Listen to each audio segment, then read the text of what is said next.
Hey everyone, welcome back to the channel.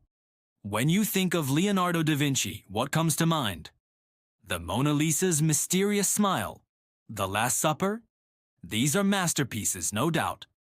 But what if I told you that the man we call a genius was also a master procrastinator? It's true. Leonardo left behind a trail of unfinished projects, from paintings and sculptures to grand architectural plans. So, what was going on? Why did one of history's greatest minds struggle to finish his work? Let's dive in. The first major reason was his insatiable curiosity.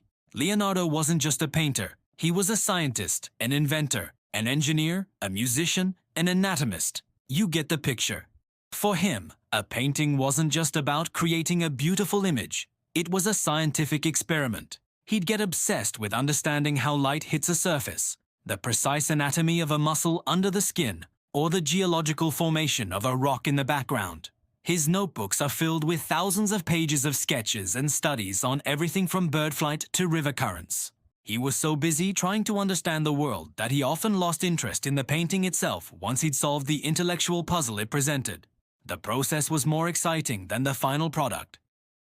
Another huge factor was his relentless perfectionism. Leonardo had an impossibly high standard. He believed that a painter should have a universal knowledge of everything the eye can see. Imagine trying to live up to that. For the Mona Lisa, he spent years developing the sfumato technique, which creates those soft, hazy transitions between colors to perfectly capture the ambiguity of her expression. He was constantly experimenting, revising, and repainting. He carried the Mona Lisa with him for years, adding tiny brush strokes, never quite declaring it finished. For Leonardo, good enough simply wasn't in his vocabulary. If he couldn't achieve the absolute perfection he envisioned in his mind, he'd rather just set the project aside. Finally, let's not forget he was also easily distracted by new shiny commissions. He was in high demand by patrons like dukes, popes, and kings. A new, more exciting or better-paying project would often pop up, and Leonardo, with his wandering mind, would eagerly jump onto the next big thing, leaving his previous work to gather dust.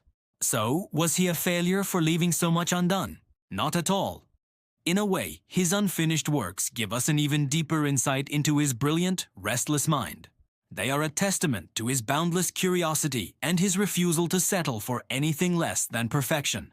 His legacy isn't just in the few masterpieces he completed, but in the incredible body of knowledge and ideas he explored along the way. What do you think? Was Leonardo a genius or a procrastinator? Or both? Let me know in the comments below. Thanks so much for watching, and if you enjoyed this journey into art history, please hit that subscribe button for more stories. See you next time.